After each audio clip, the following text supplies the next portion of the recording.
Jaya Radha Madhava Punya Bihari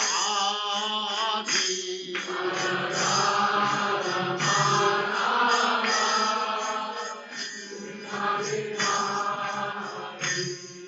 Jaya Radha Madhava Punya Bihari Jaya Radha Madhava Punya Bihari Gopi Jana Vallabha Girivaradhari Gopi Jana Vallabha Girivaradhari Gopi Jana Vallabha Girivaradhari Gopi Jana Vallabha Jaya Radha Madhava Kunja Bihari Jaya Radha Madhava Kunja Bihari Jaya Radha Madhava Kunja Bihari Jaya Radha Madhava Kunja Bihari Gopi Jana Vallabha Girivaradhari Gopi Jana Vallabha Girivaradhari Yashodanandana Braja Jana Ranjana Yashodanandana Yashodanandana Braja Jana Ranjana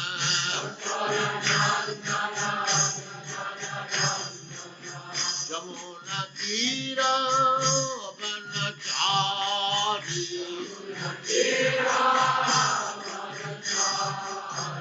Jamuna Tira Vanachari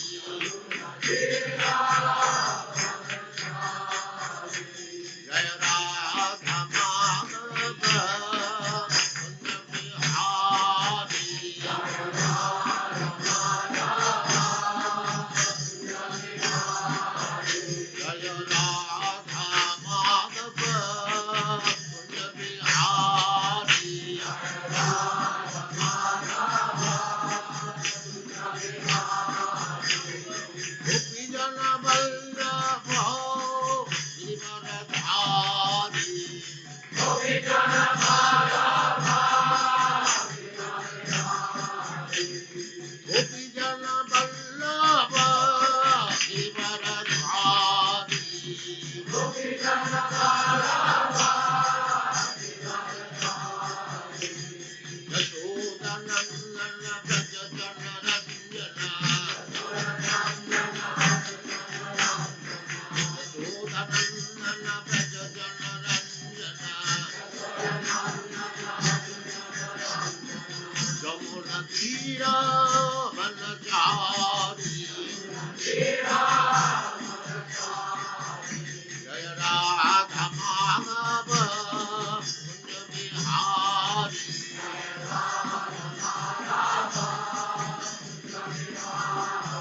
Jaya Radha Madhava Kunja Bihari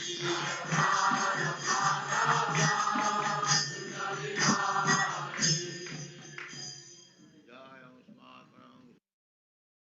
Hare Krishna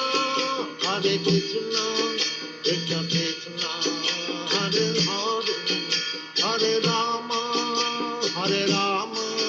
Rama Rama Hare Hare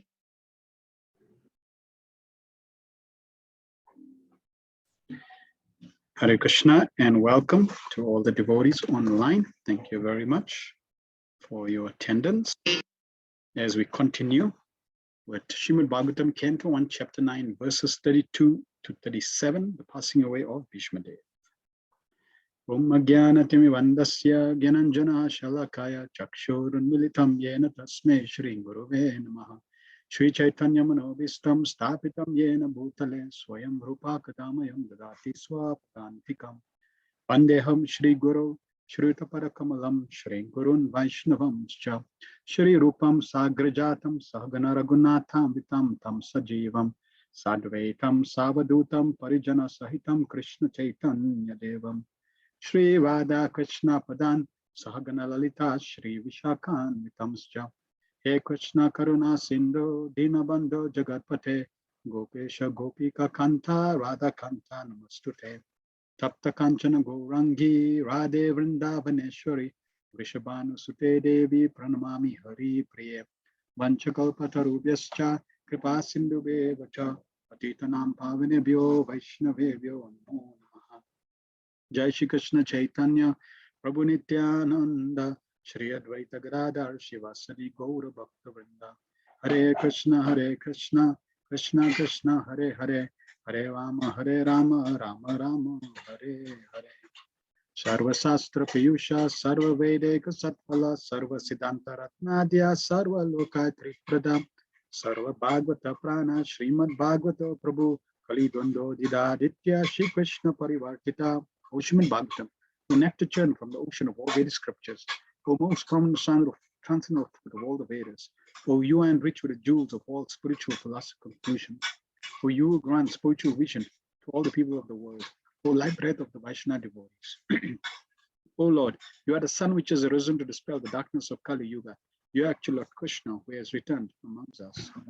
Paramananda Pataya Prema Varsha Sharayate Sarvada Sarva Sevyaya Shri Krishnaya Namastute. O Srimad Bhagavatam, I offer respectful obeisance unto you. By reading you one attains transcendental bliss. For your syllables rain pure love of God upon the reader. You are always to be served by everyone. For you are incarnation of Lord Krishna. Madekabando Matsange Madgoro Manmahadana Man Nishtaraka Madbhagya Madananda Namastute. O Srimad Bhagavatam, O my only friend, O my companion, O my teacher, O my great wealth, O my deliverer, O my good fortune, O my bliss, I offer my respectful obeisances unto you. Asadu Sadhu Tadahi Natini Chochataraka Anamunchakada Chinmam Premna Ritkatya Spura. O Srimad Bhagavatam, O give us saintliness to the unsaintly, O uplift the very fallen. Please do not ever leave me. Please become manifest Mahatma Trod, accompany my pure love of Krishna. Hare Krishna, Krishna Krishna, Hare Hare, Hare Rama, Rama Rama, Hare Hare. Om Namo Bhagavate Vasudevaya Janmadyasya Yatonvayaditarata Charte Swabhigna Swarat Tene Brahmaidaya Adikavaye Muyanti Yatsuraya Tejo Vari Mridam Yatha Vinimayo Yat Prati Sargom Risha Namna Svena Sada Nirasta Kwakam Satyam Param Dhimahi. O my Lord Shri Krishna, son of Vasudeva, O pervading personality of Godhead, I offer my respectful obeisance unto you. I meditate upon Lord Shri Krishna because he is the absolute truth and the primal cause of all causes of creation, sustenance, and destructions of the manifested universes. He is directly and indirectly conscious of all manifestations and is independent because there is no other cause beyond him. It is he only who first imparted the Vedic knowledge unto the heart of Brahmaji, the original living being. By him, even the great sages and demigods are placed into illusion. As one is bewildered by illusory representation of water seen in fire, land seen on water. Only because of him the material universe is temporarily manifest. By the reaction of the three modes of nature appear factual, although they are unreal. I therefore meditate upon him, Lord Shri Krishna, who is eternally existent in transcendental abode, which is forever free from illusory representation of material world. I meditate upon him, for he is the absolute truth. Prayana Upaya Shosabhya Kala Vismin Yuge Janaman, the Sumanda Matiyamanda Bhagya Padrata, older than the one in this age of Kali, men about short lives. They are quarrelsome, lazy, misguided, unlucky, and above all, always disturbed. Narayana Namaskritya Narachevam Narotamam Devim Saraswatim Vyasam Tato Jayamudirayat. Before reciting the Srimad Bhagavatam, which is the very means of conquest, one should offer respectful obeisance to the personality of Godhead Narayan. Andu Narun Narayan Rishi, the supermost human being, and Mata Saraswati, the goddess of learning, and Antashila Vyasada, the author. Savai Pumsa Paroda Mo Yatopakira Dokshaja Ahitya Pratyata Yayatma Suprisiddhati. The supreme occupation dharma for all humanity is that by which men can attain to loving devotional service unto the transcendent Lord. Such devotional service must be unmotivated and uninterrupted to completely satisfy the self. Vasudeva Bhagavati Bhakti Yoga Prayojita Janatyasya Vairagyam Jnanam Chayat Ahoitukam. By rendering devotional service unto the personality of God as Shri Krishna, one immediately acquires causeless knowledge and detachment from the world.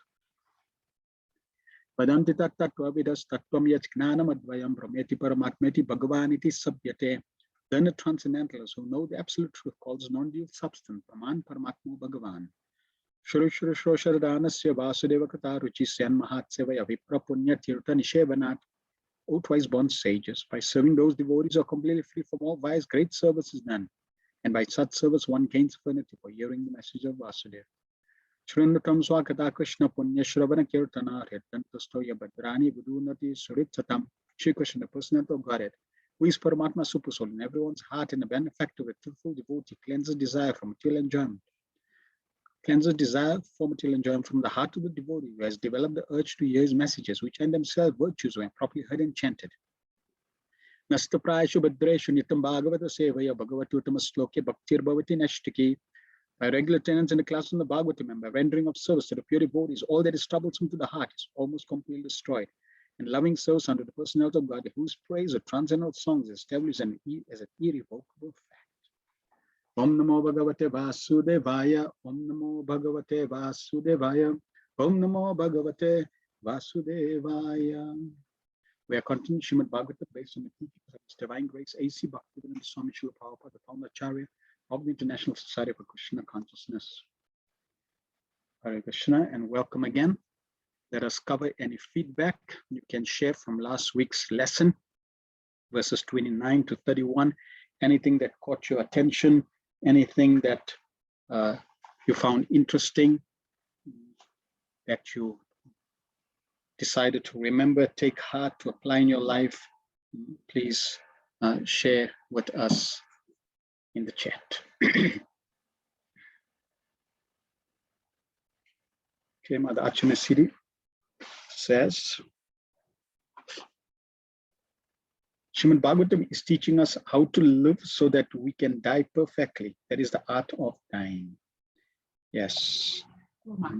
And as we mentioned, this aspect of dying, the subject of dying, this is practically throughout Srimad Bhagavatam. It is not something that's morbid. It's not something that's that we cannot discuss, but it is something that's very, very, very important. And every single one of us will face death. We've faced death many, many times. And the fact that we are still here, definitely in my case, is a sign of my report that I have failed. Red stamp, large, big, failed. Come back. So we've been coming back again and again and again and again. And Bismuth has already shared with us what we need to do at this very, very crucial moment. So yes, Srimad Bhagavatam is really teaching us the art of dying, which every single one of us should have learned as soon as we began to consciously meditate on life. As soon as we begin to learn about life in this world, in primary school, secondary school, tertiary school, we should have been taught this. Sharina says, Hare Krishna, please accept my humble obeisances and appreciation. We do not know when the final moment of life is. Therefore, we should be even more prepared for death. And that's the challenge. Because most people live their life like they're not going to die. So they don't even bother. And if they are conscious or they get a notice, the doctor says, well, you got 6 months to live, then they also don't know what to do. So we are blessed by Srila Prabhupada's mercy that we know that we can die at any time. And we know even how to prepare. Srimad Bhagavatam helps us focus on preparing for death through the narrators of Bhishmadev, Ajamil, March, Parikshit. Yes. Namavati Vadika says, how we do everything will impact our death. So we must very consciously culminate or cultivate our Krishna consciousness and be prepared for our death moment hour. Yes. Any other feedback anybody else has? So a very, very important point that this was brought up in last week's lesson is about death. Every one of us are going to die, and Bhishmadev has made it very clear that we need to stop all our activities, all the things that we've been involved in. At the time of death, it has to stop. Even the services that were rendered to you at the time of death ceases. But there is one most important activity that we must try to cultivate at the time of death, and that we're going to cover in today's verses through the prayers of Bhishmadev. Shamananda Prabhu said, Hare Krishna Prabhu, thanks for the weekly nectar. Very instructive teachings we are hearing, most applicable for everyone. Maharaj Yudhishthir said the most wonderful thing in this world is that we see all family members, friends and families leaving the body and departing, but we continue as if we live forever. How is this so? It's the power of the material energies, the power of association. The material energy allows one to forget. In the Srimad Bhagavatam, we hear how the child in the womb, especially the pious child in the womb, he actually remembers Krishna at the time of, while he's in the womb, and he prays to the Lord. And his prayer is, my Lord, please take me out of this obnoxious environment. Worms are biting me. In fact, he says, my brothers are biting me, because the worms are his brothers. They're born in the same environment. So in this way, he's praying, my Lord, please, please take me out. As soon as you take me out, I promise you I'll worship you. And as soon as he comes out, it's a scribe, because he comes in contact with the material energy, the force, etc., forces him to forget. And then the environment, the family members, the friends, the environment basically does not remind him that this is what you thought of, but they begin to create the consciousness that you, this body, so nice chubby cheeks, so sweet you're speaking, or now you're crawling. And in this way, the child basically grows up forgetting about death. Therefore, the association and the constant reminder is important for us to remember. So you see, Srila Prabhupada in his purports, you'll find again and again, he'll bring the subject up about how, becoming Krishna conscious, remembering the Lord, etc. will come up again and again, so that we keep it in the forefront. Nalini Kanda says, we must learn the art of dying from Srimad Bhagavatam, Bhishmadev and Srila Prabhupada. Srila Prabhupada gave us all perfect process. We must sincerely try to follow it. Yes, Mother Les says, the attitude of a pure devotee is always humble, and they know how unworthy they are. Even though they exalt a personality like Bhishmadev, they know that they are completely dependent on Shri Krishna. This is the reason for their humbleness. No false ego, only true ego. Yes. In the initial neophyte stage of devotional service, we actually think we're humble and we pretend to be humble. The pure devotees, they genuinely have humility, because it's a genuine spiritual quality. And this is there because they've realized Krishna's greatness. The more they realize Krishna's greatness, the more someone realizes Krishna's greatness, the more they realize their insignificance. And therefore, they begin to understand that actually I'm totally insignificant, I'm totally dependent on Krishna, and this automatically breeds humility. Yamavati Radhika says, also learn the art of chanting and be so attached to the holy name so we can chant the holy name at death, at time of death. We must continuously add value in our life so we can become valuable. Bismuth is now going to share with us what we need to do at a time of death. Srila Prabhupada has made it very, very simple for us. Prabhupada said, in every situation, in every circumstance, we should chant the Hare Krishna Mahamantra. If there's a war, we should chant the Hare Krishna Mahamantra. If we have difficulties, we have challenges, we want to become purified, we want to become pure lovers of Krishna, in every situation, the answer is to chant the Hare Krishna Mahamantra. And this is a instruction that's applicable for everyone, for the general mass.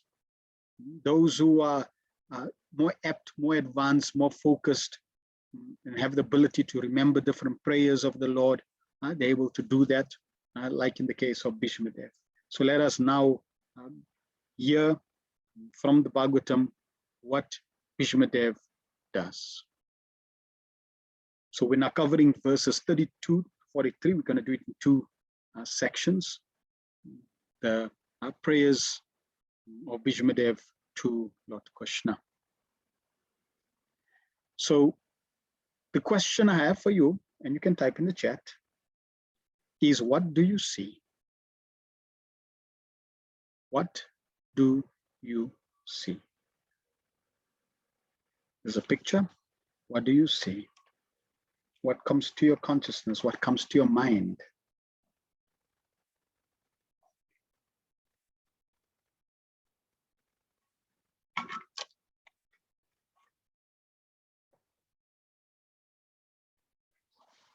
Please type in the chat, what do you see?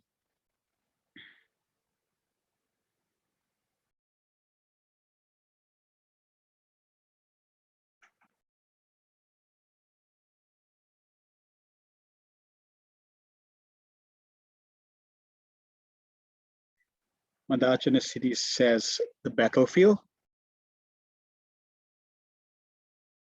Anyone else? Hemavati Radhika says Krishna driving Arjuna, looking at him. Good. Anyone else? Shamananda says Hanuman on the flag. Good. Mother Les says Krishna and Arjuna on battlefield before the war, speaking Bhagavad Gita. Good. Sharina says mercy of Krishna in the form of his instruction, knowing that Krishna will always be our well-wisher. Nice. Yep. A love story between Krishna and Arjuna. Madri says it's a love story between Krishna and Arjuna. All right, one more.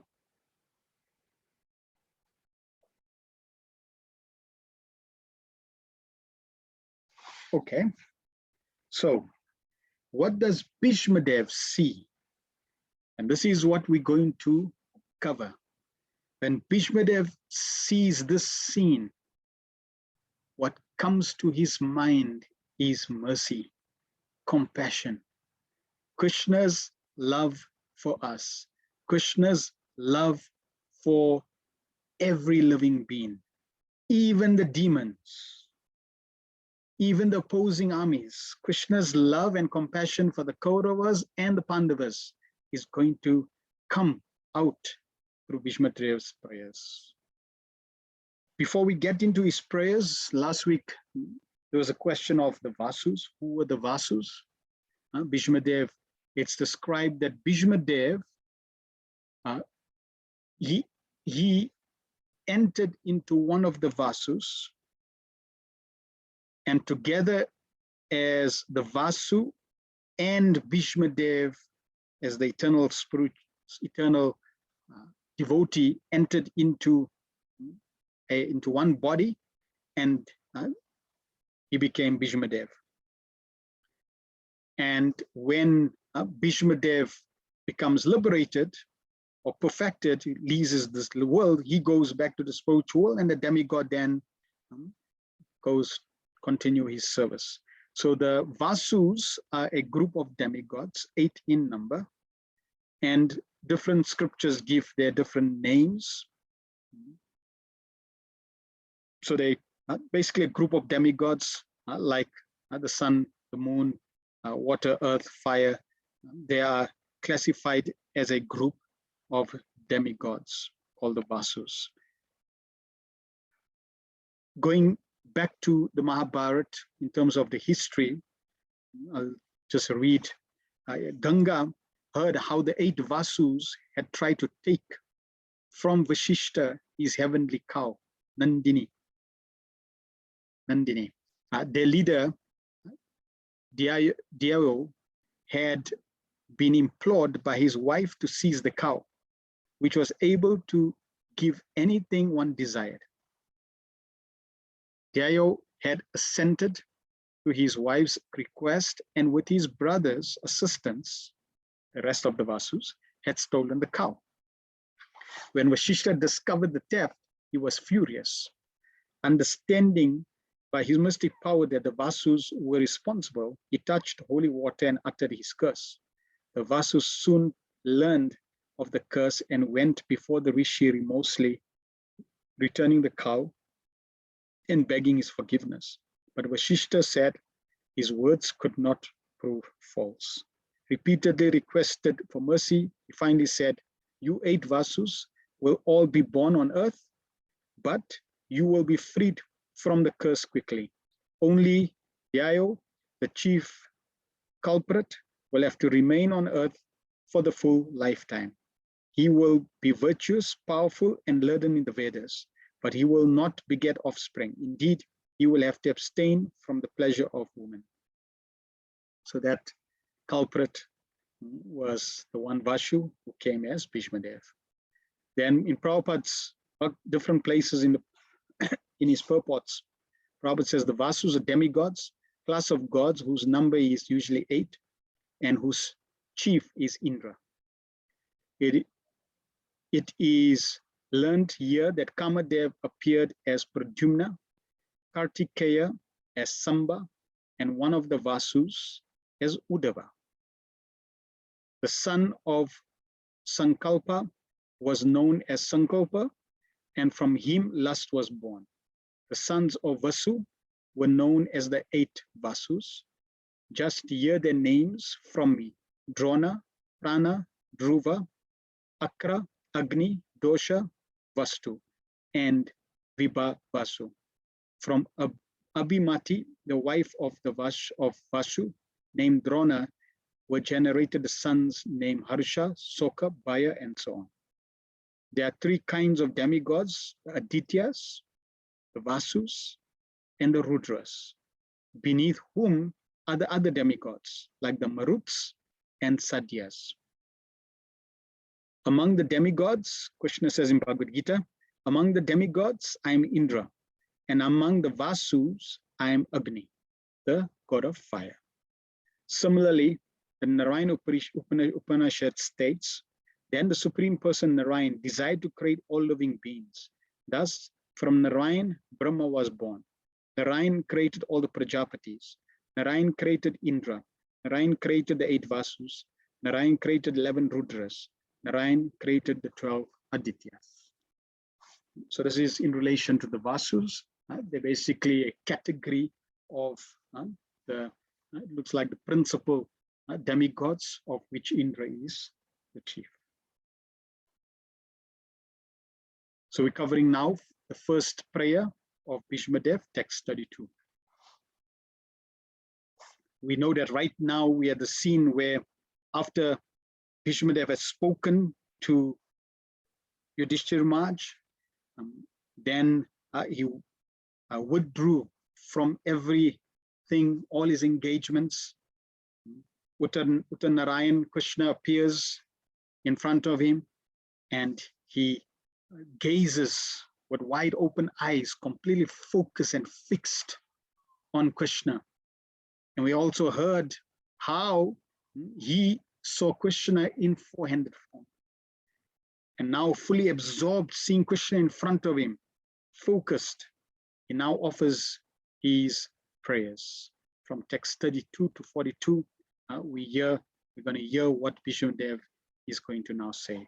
Shri Bhishma Uvacha iti matir upakalpita vrichnam bhagavati satvata pungavebim vibhumni swasukam upagata kvachin vihartum prakritim upayushi yat pravaha.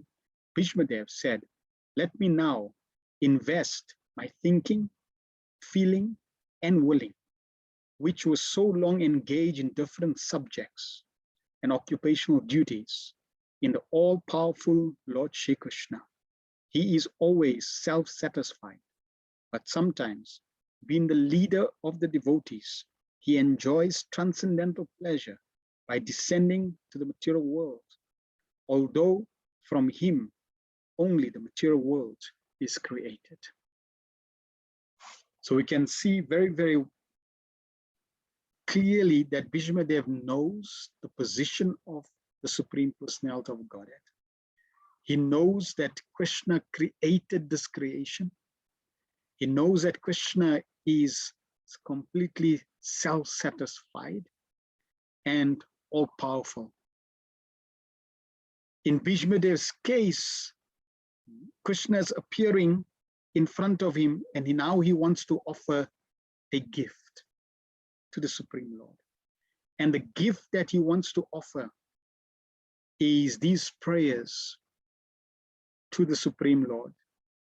And he wants to offer his thinking, feeling, and willing to the Supreme Lord. Because of his situation, he doesn't have anything that he can offer physically. So mentally, he's offering these prayers.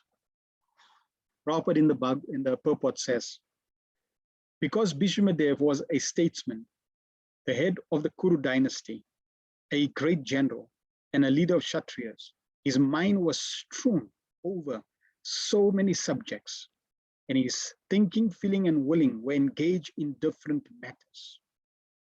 So that's true for us also. We all have different duties, different occupations. We have likes and dislikes, engagements, different areas of interest, and we're busy in those different interests. And that's not wrong. We know we should try to, as far as possible, dovetail those interests in relation to Krishna. And that is perfectly normal. But Prabhupada says now, in order to achieve pure devotional service, he wanted to invest all powers of thinking, feeling, and willing entirely in the Supreme Being. And that instruction is what we should take to heart when we are in this exact position as Bhishmadev. First, consider Bhishmadev's situation. He's pierced from head to toe with arrows. He was not thinking inimically about all those warriors that shot him. Yeah, you know, or lamenting, I shouldn't have gone on that day because I got shot, you know, by this soldier, and you know that person shot me, and I don't like that person, he shot me. He's not thinking inimically about those warriors that shot him. He's also not thinking about, oh, you know, I shouldn't have done this, oh, I forgot to do that. He's not lamenting. He is very focused. He knows exactly what he needs to do. At the same time, he is in great pain. As a warrior, he's been pierced by so many arrows, and he is at the moment of death. But still, with all those arrows shot to him by warriors, all the incidents that took place in relation to the Pandavas, Queen Kunti, etc., that he lamented on, with all the education, the teaching, the mentoring, his students, as a general, as a Kshatriya that he engaged in, now at this final moment, they had no relevance. The relevance was only to achieve pure devotional service. And how? by focusing all his energy, all his power of thinking, feeling, willing on Krishna.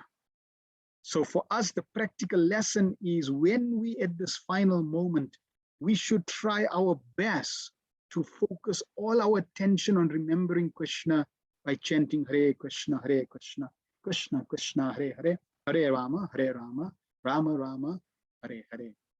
And if we are in the position to help any devotee in this situation, to encourage them to also think of Krishna, to remind them that now you are at a very, very key important junction in your life. Do not let anything stop you from achieving pure devotional service.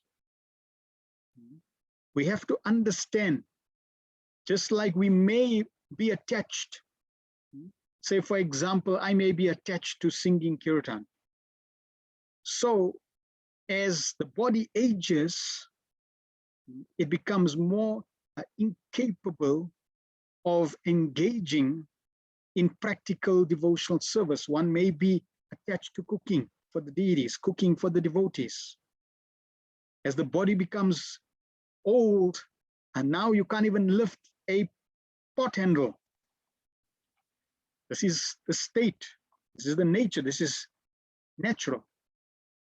And in that situation, when you can't even pick up a pot handle, you can't even walk into the kitchen, you practically are bedridden, whether it's with a chronic disease or just old age, and you can't do any practical service.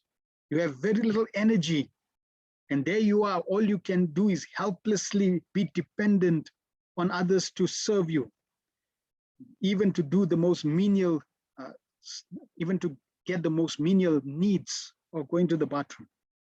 In that situation, even though your body is incapacitated, you can't even do anything, but your mind is vibrant. Your mind has not stopped. Your mind has not aged. Your mind is on a race.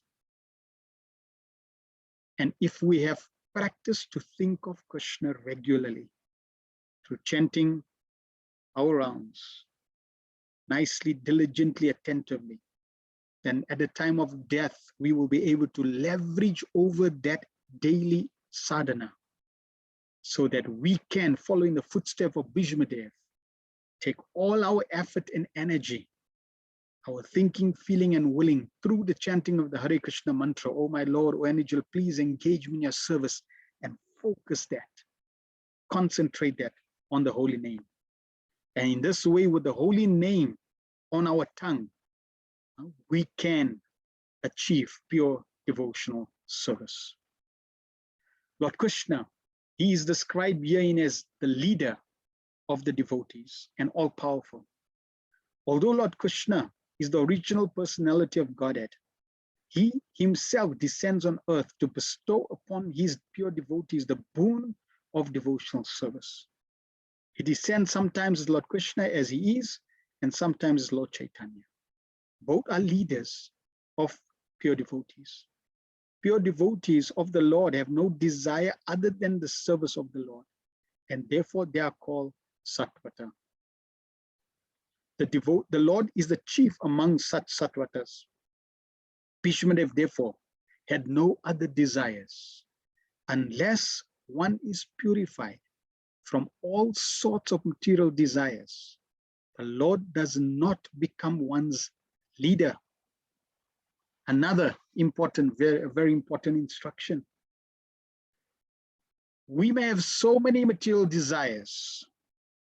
We may desire so many things, and therefore, because of our desires, we act. Those desires reflect that we have a need for something. And on the basis of that need, we act in this world. The Supreme Lord, he is satisfied, self-satisfied. So if he is self-satisfied, then he does not need anything. He's Atmarama. He doesn't have any desires or wishes or needs that's not fulfilled because he's self-satisfied. We act out of need. We act because of those lack, because of the lack, and we need those things. We have desires to fulfill those needs. Krishna, he's self-satisfied. He does not need anything. So he does not act because of need. He acts because of his sweet will. And out of his sweet will, he comes to this world, engages in pastimes with his devotees as a leader. And Prabhupada is making very clear that unless we are freed from all sorts of material desires, Krishna will not become our leader. That means we need to purify our desires. We need to purify our intentions. We need to purify our consciousness, our senses, our mind. If we want Krishna to lead us, if we want Krishna to engage in pure devotional service, we must aspire to become purified. Therefore, a devotee, he's happy on the path of purification. Why? Because he knows that as long as I'm contaminated, then I'm separated from Krishna. Therefore, I need to purify my life. And how am I going to purify my life? I need to engage in the practice of Krishna consciousness. I need to cultivate Krishna consciousness, the different ninefold systems. I need to chant the holy name. I need to engage in serving the devotees. I need to engage in the mission of Krishna consciousness. This way, become purified. So we are on the journey of becoming purified. Why? So that we can be led by the Supreme Personality of Godhead. If somebody asks you, so why are you practicing Krishna consciousness? You can tell them, so that the Lord can become my leader. We have so many leaders that are blind in this world that are leading us. But we want the Supreme Lord to be our leader. Bismuth, he is blessed that that leader is now in front of him, fulfilling his desires. Not his material desires, but his spiritual desire. Bismuth could leave at any time, but he was praying and hoping that I want to leave seeing my worshipful Lord. I pray that my worshipful Lord comes. And we see he's there in the middle of the battlefield. Yudhishthira was being crowned in Hastinapur. Yet Krishna thought of Bismuth on the battlefield. In that barren, blood-ridden battlefield, Krishna's focus, attention was on Bismuth. Why? Because Krishna, as a true leader, never forsakes his dedicated servants. So Krishna arranged this whole episode out of his compassion. And now, at the final moment, Bismuth has the opportunity to focus completely his full attention on that worshipful, lovable Lord. He's Ishtadev, the object of his love. And focus, glorify, and remember the Supreme Lord. Desires cannot be wiped out, but they have only to be purified. It is confirmed in Bhagavad Gita by the Lord himself that he gives his instruction from within the heart of a pure devotee who is constantly engaged in the service of the Lord. Such instructions is given not for any material purpose, but only for going back home, back to God. So Krishna as a leader knows what is good for us. And the only thing that he desires is for us to return back to the spiritual world. And in order to achieve that, Krishna instructs us from within, Krishna instructs us from without. Through the initiating spiritual masters, through the instructing spiritual masters, through the devotees of the Lord, in different ways Krishna is instructing for one purpose and one purpose only, to go back to the spiritual world. Why? To engage in devotional service, to return to our original service. That should be our goal.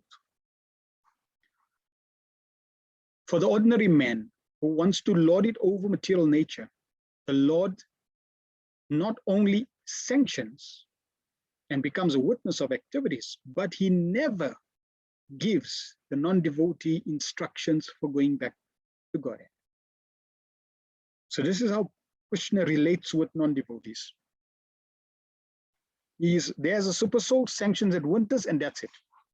Sanctions the activities, witnesses the activities, and sanctions activities. Nothing else. Nothing further than that. There is no reciprocation. There is no real rasa. There's no real exchange of mellows. They don't feel inspired. But for the devotees of the Lord, Krishna, his dealing is totally different. And that is why a devotee, when he's properly focused, serious on the path of Krishna consciousness, he will always be inspired. Why? Because he is in spirit. He's connected to the Supreme Spirit. And because he's connected to that spirit, he's in that spiritual connection, he is inspired. That is the difference in dealing by the Lord with the different living beings, both the devotees and non-devotees. He is the leader of all the living beings. As the king of the state, rules both the prisoners and the free citizens. But his dealings are different in terms of devotee and non-devotee. Non-devotees never care to take any instruction from the Lord, and therefore the Lord is silent in their case. Although he witnesses all the activities and awards them the necessary results, good or bad, the devotee are above this material goodness and badness. They are progressive on the path of transcendence. And therefore, they have no desire for anything material. I'll repeat that again. They are progressive on the path of transcendence. And therefore, they have no desire for anything material. Progressive on the path of transcendence, progressive on the path of Krishna consciousness means that we are not interested in anything material. Not interested in anything material implies that we know very clearly and we've realized very clearly that we do not want anything that increases the bodily concept of life. Anything that increases material attachments. Anything that forces me to stay in this material world. All I want is to serve the Supreme Lord and to become free from this imprisonment. And I want to progressively move on this path. It's a gradual path. It takes time. It takes effort. It takes persistence. It takes tolerance. It takes humility. It takes knowledge. It takes cultivation. And in order to continue on this path, one needs the proper association so that one can stay focused on this path of progressive Krishna consciousness. We are not meant to stagnate. We are not meant to be deterred. We are not meant to be diverted. We are meant to be focused and be progressive, because the material energy is powerful. Krishna makes it very clear in Bhagavad Gita that this divine energy of mine is very difficult to overcome. Mayam etam tarantite. But those who surrender to me can easily cross. So that surrender in the initial stages is seen by our seriousness to stay focused, by our seriousness to focus on the spiritual platform, spiritual desires, spiritual intentions to please Hari, Guru, and Vaishnavas. This is how Krishna sees our seriousness. The devotee also knows Sri Krishna as the original Narayan, because Lord Sri Krishna, by his plenary portion, appears as Karanadaksaya Vishnu, the original source of all material creation. The Lord also desires the association of his pure devotees, and for them only the Lord descends on the earth and enlivens them. The Lord appears out of his own will. He is not forced by the conditions of material nature. He is therefore described here as Vibhu, or the Almighty, for he is never conditioned by the laws of material nature. Now, someone may say, well, if Krishna also desired association of pure devotees, and he's interested in those devotees of the Lord, then where is he right now? So right now, at this very point in time, Krishna has appeared in the form of Bhagavatam. Krishna has appeared in the form of the holy name. Primarily, Krishna appears in the form of prasadam. Krishna appears in the form of the deities. Krishna appears in the form of the pure devotees. Krishna appears in the form of Tulsi Devi. Krishna appears in the form of Prabhupada's books. So in many ways, Krishna is appearing. It's not that Krishna only appears 5,000 years ago and then that's it. No. At every moment, we have the opportunity to experience Krishna's compassion, Krishna's love. It's us who are closed, not Krishna. It is we who are not endeavoring, not Krishna. It is we who are not taking the next step to Krishna, not Krishna. In fact, Krishna is there as the super soul, even in a non-human human body. Even then, Krishna is making the effort. We are trying to move deeper and deeper into ignorance, away from the human species, and Krishna is following us, never forsaking us. So this is a true leader, Krishna. So Bhishma Dev is recognizing Krishna as the true leader, as the Almighty, and he only wants to focus his attention, his thinking, his feeling, his willing, everything on Krishna. So let's hear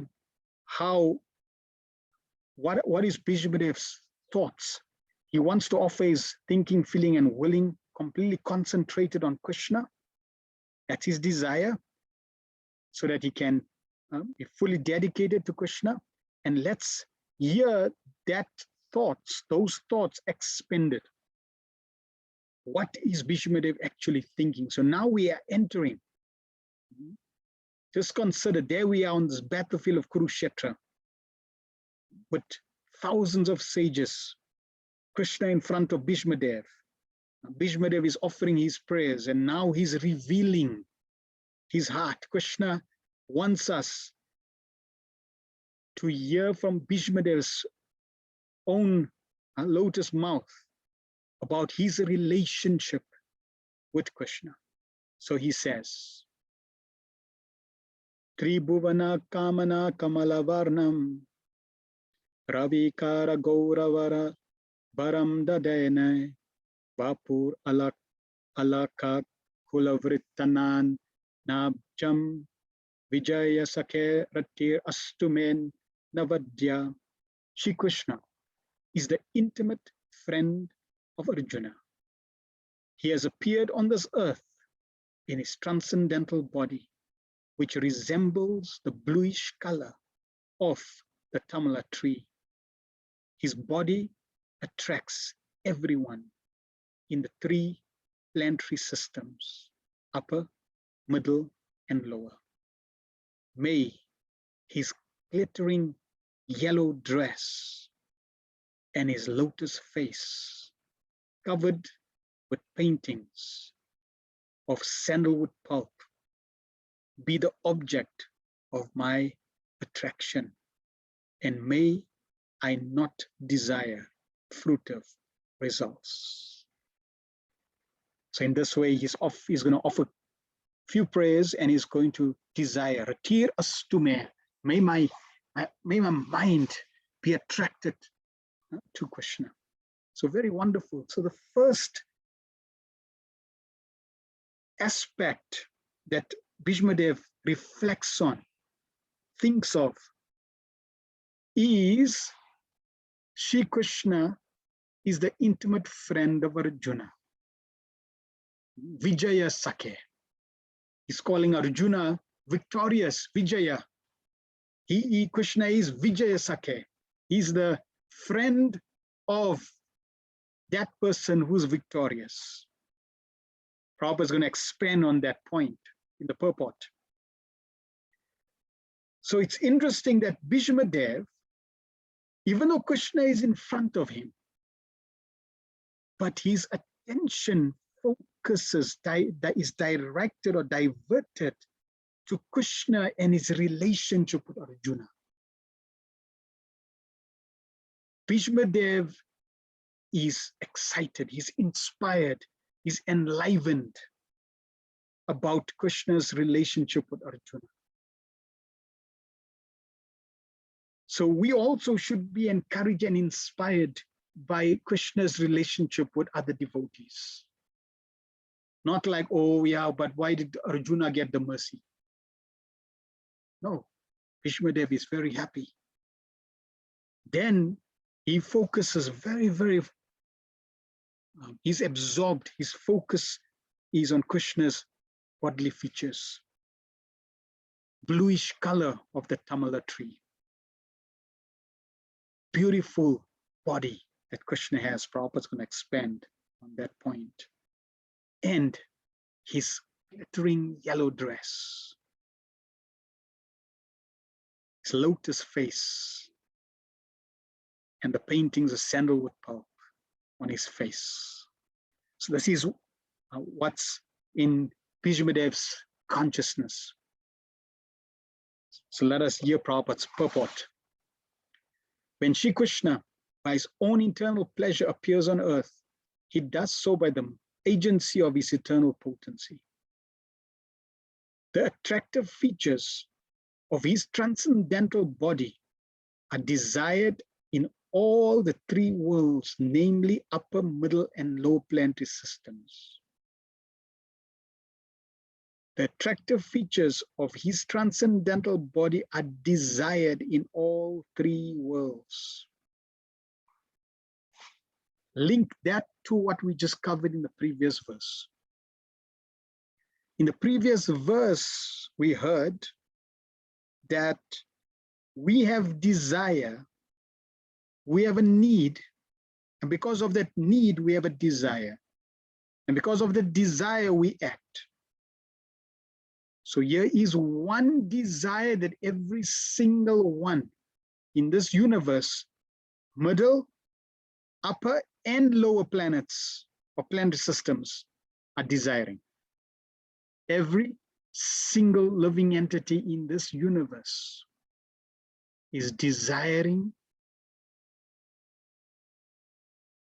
attraction. They are designed to see something beautiful.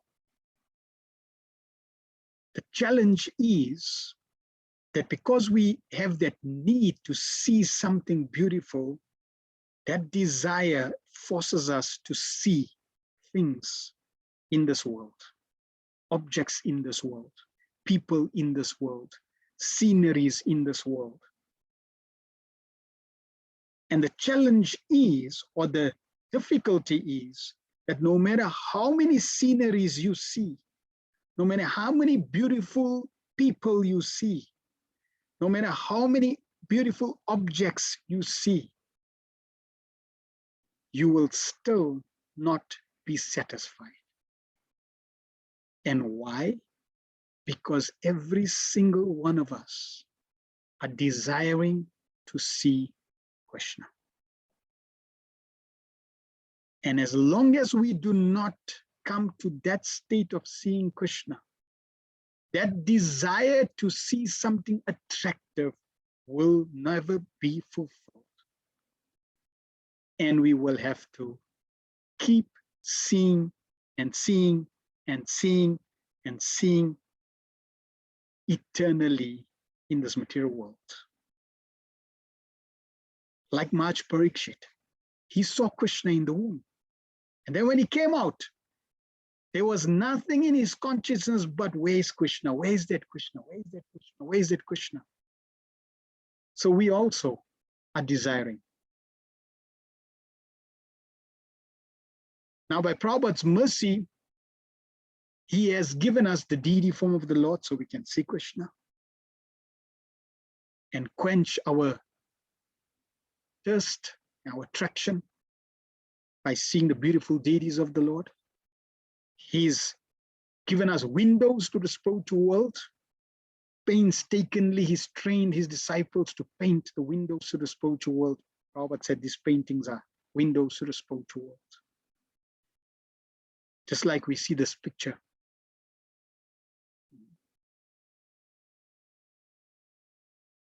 There are three personalities, three perspectives of watching this picture.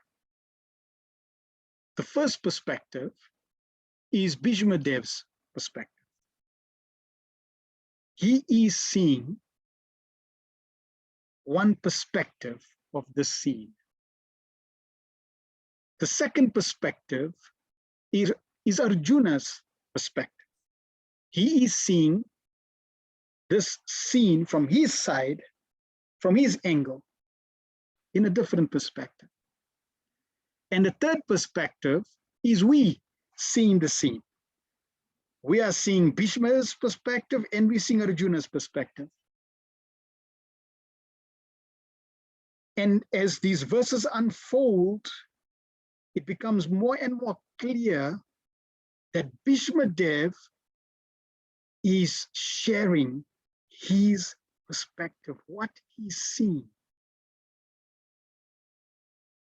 Arjuna, he's not seeing Bhishma Dev's perspective.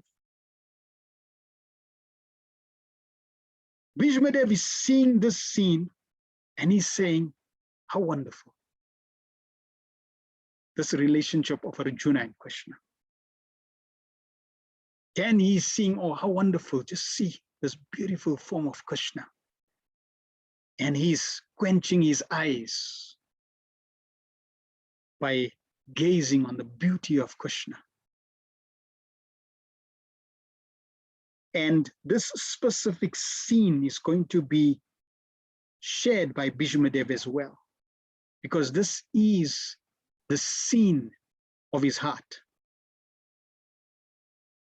The point we're making is we need to come to this point of seeing Krishna's beauty. But for us to see Krishna's beauty requires qualification. The qualification, as mentioned in the previous verse, to become purified. So here's another impetus. We already covered one impetus. I want Krishna to be my leader. For Krishna to be my leader, I need to become pure of all material desires. Here's another impetus. I want to see Krishna. If I want to see Krishna, then I have to become purified. I want to stop seeing things of this world plagued with the modes of passion, ignorance, and goodness. I want to stop seeing the beauty in this world that is skin deep. I want to stop seeing beauty in this world that starts off glistening like gold and then ends up like iron or coal. I want to see the beautiful form of Krishna that's ever fresh, youthful, eternal. That's the beauty I want to see. And if I want that beauty, I need to be qualified. And that means I need to become purified. Prabhupada continues. Nowhere in the universe are there such beautiful bodily features as those of Lord Krishna. Therefore, his transcendental body has nothing to do with anything materially created. Arjuna is described here as the conqueror, and Krishna is described as his intimate friend.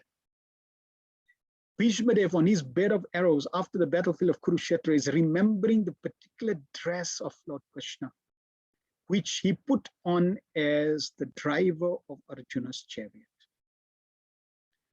While fighting was going on between Arjuna and Bhishma, Bhishma's attraction was drawn by the glittering dress of Krishna, and indirectly he admired his so-called enemy Arjuna for possessing the Lord as his friend.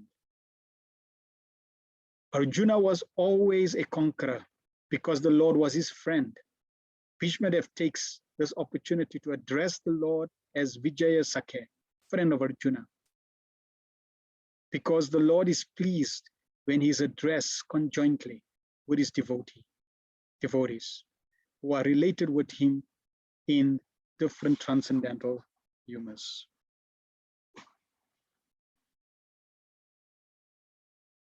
As Bhishmadev is sitting, as Bhishmadev is lying on the bed of arrows, Krishna is in front of him. He's offering these prayers to Krishna. He's glorifying Krishna's bodily features, bodily form. And he's also glorifying Krishna's dear servants, Krishna's friend, Arjuna. Krishna becomes very pleased, as we mentioned last week, or even in other lessons. Krishna becomes very pleased when his name is referenced with his devotees. So if we say Krishna and we say Vijaya Sakhe, Krishna becomes more pleased when he hears his name in relation to his devotees. Now someone might say, okay, so then maybe we should just chant a mantra with Vijaya Sakhe. Hare Vijaya Sakhe, Hare Vijaya Sakhe, Vijaya Sakhe, we can create our mantra. That also is a deviation. Even though Krishna is pleased more when he hears his name in relation to his devotees, still, we have to do that in parampara. We have to do that under the guidance of the Acharya.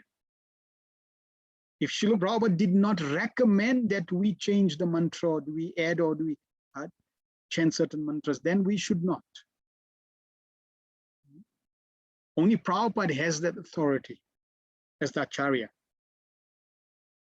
We simply have to follow the Acharya. He knows best how to lead us to the lotus feet of Krishna. Just like Prabhupada's Bhaktivedanta purports, they're not just there to fill pages just for Prabhupada to write a book so that he could sell and make money. No. Or like many writers in this world, they basically write a book to glorify their name and fame. It's to gain market share. It's to gain more customers. This is not why Prabhupada wrote his Bhaktivedanta purports. Prabhupada's instructions, Prabhupada's purports are systematic, pertinent information for us, instructions for us to guide us, systematically, slowly cultivating our consciousness, verse by verse, purport by purport, chapter by chapter, canto by canto. Why? Because there is an objective. And what is that objective? To enter into Krishna's pastimes. Because how are we going to see Krishna if we don't enter into his pastimes? Bhishmadev, Arjuna are blessed And why they blessed? Because you can see they are right in Krishna's pastimes. Whether on Arjuna's side or whether on the opposing side, like Bismuth, they are in Krishna's pastimes. And Prabhupada, the acharyas, the pure devotees in our line, Lord Chaitanya, Lord Krishna, they want us to return into those pastimes. Prabhupada continues, transcendental relation with the Lord in any one of the different rasas, humas, is relishable by the respective devotees in the highest ecstasy. Less intelligent mundaners who want to make a show of being transcendentally related with the Lord artificially jump at once to the relation of the conjugal love, imitating the damsels of Vrajadam. Such a cheap relation with the Lord exhibits only the base mentality of the mundaner, because one who has relished conjugal humor with the Lord cannot be attached to worldly conjugal ras, which is condemned even by mundane ethics. The eternal relationship of a particular soul with the Lord is evolved. A genuine relationship of the living being with the Supreme Lord can take any form out of the 5 principal rasas, and it does not make any difference in transcendental degree to the genuine devotee. Bhishmadev is a concrete example of this, and it should be carefully observed how the great general is transcendently related with the Lord.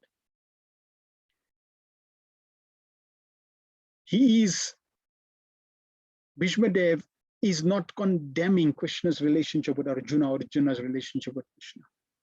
He understands, he's happy. He understands that Krishna has the Lord has different relationships. And as was mentioned, Prabhupada starts off the purport by saying that Krishna appears in this world out of his internal potencies. And Krishna's internal potencies are ready to serve Krishna in different ways. As soon as Krishna desires, they wait for Krishna's desire. And as soon as Krishna desires, they become one with those desires and fulfill Krishna's desires accordingly. So for example, Krishna appears as a baby. And Krishna, he goes to the calf and he twists the tail of the calf. But then the calf, out of pain, begins to run. And Krishna, as a baby, gets a little afraid, and in fear, he catches hold of the calf's tail. And the calf drags Krishna through the dust of Vrindavan. Now, Krishna, he's the supreme absolute truth. He's Vibhu. He's all powerful. But yet we find that the energies of Krishna allow Krishna to engage in these pastimes according to his sweet will, in relation to the different rasas that are there, with the cows, with the cowherd girls, with the cowherd boys, with his elderly parents, with his friends, in different ways. And the energies of Krishna all facilitate harmoniously Krishna's desire. So Bhishmadev also, his desire, his relationship with Krishna is different from the relationship of Arjuna. Yet he is able to glorify and appreciate that relationship. And he does not condemn, oh, I wish I had a relationship with Krishna as a gopi. No. Therefore, Prabhupada says it does not make any difference in the transcendental degree of genuine devotee. We know that the gopis' relation with Krishna is the highest.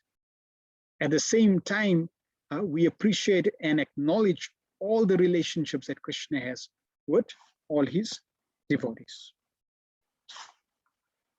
34. Yuditu Ragat Rajovi Dum Rakvishvak Kachalulita Smrama Varya Alankritasya Mama Nishita Sarai Vididyamanam Vachivila Satkave Kavachestu Krishnatma.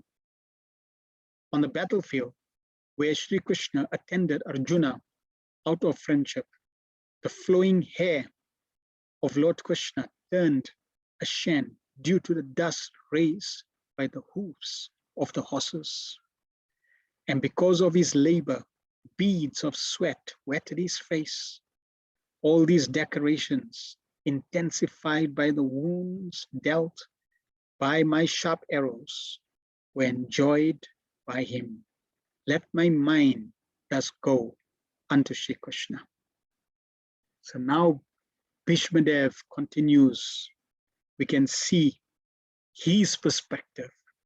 He is Krishna, which Arjuna did not have darshan of. Arjuna is behind Krishna. Krishna is his charioteer. So he is not seeing the perspiration on Krishna. He's not seeing the hoof dust on Krishna. He's not seeing Krishna's yellow dhoti. But Bhishmadev, on the opposite side, is able to see this. And this beautiful description of Krishna, his flowing hair, ashen with the dust of Kurukshetra and the beads of sweat, this decoration and the wounds of the sharp arrows. And this is Bhishmadev's absorption, focus. Prabhupada in the purport says, the Lord is the absolute form of eternity, bliss, and knowledge. As such, transcendental loving service to the Lord in one of the 5 principal relations, namely Santa, Dasya, Sakya, Vatsalya, and Madhurya, that is neutrality, servitorship, fraternity, filial affection, and conjugal love, is graciously accepted by the Lord when offered to the Lord in genuine love and affection. Sri Bhishmadev is a great devotee of the Lord in relation of servitorship. So Prabhupada is establishing the 5 rasas, 5 relationships that one can have with Krishna. And he's making it very clear that Bhishmadev's relationship is of servitorship in Dasya. So he's offering, his relationship is to offer service to Krishna in Dasya. Now Prabhupada makes an important statement. Thus, his throwing of sharp arrows at the transcendental body of the Lord is as good as the worship of another devotee who throws soft roses upon him.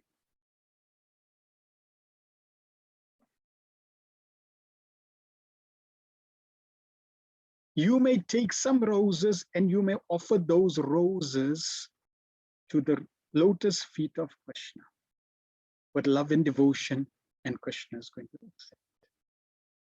Bhishmadev is going to take sharp arrows and throw those sharp arrows at the transcendental body of Krishna, and Krishna is going to accept.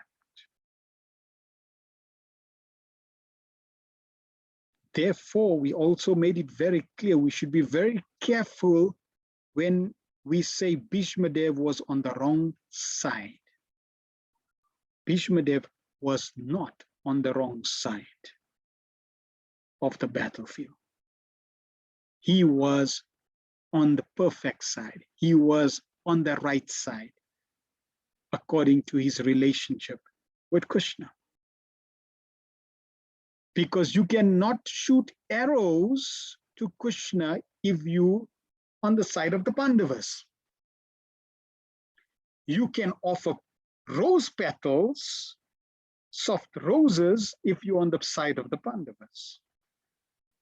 But you have to be on the opposite side to offer sharp arrows in worship. Now, the other enemies, Duryodhana and team, they also shot arrows. But their arrows were not in devotional service.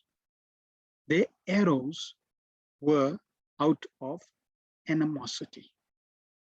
Bhishma Dev, on the other hand, is shooting arrows in worship, in devotional service, in loving exchange with Krishna. So we have to appreciate different rasas, different mellows,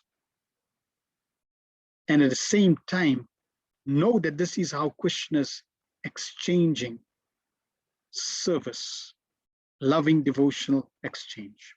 And Prabhupada is going to expand on that for us. Why does Krishna do that? It appears that Bhishma Dev is repenting the actions he committed against the person of the Lord. But factually, the Lord's body was not at all pained. Due to his transcendental existence, his body is not matter. Both he himself and his body are complete spiritual identity. Spirit is never pierced, burnt, dried, or moistened, etc. This is vividly explained in Bhagavad Gita. So also it is stated in the Skanda Purana. It is said there that that spirit is always uncontaminated, indestructible. It cannot be distressed, nor can it be dried up. I like that statement. It cannot be distressed. If we say I'm stressed, I'm in so much stress, that simply means we have not achieved the transcendental state of consciousness.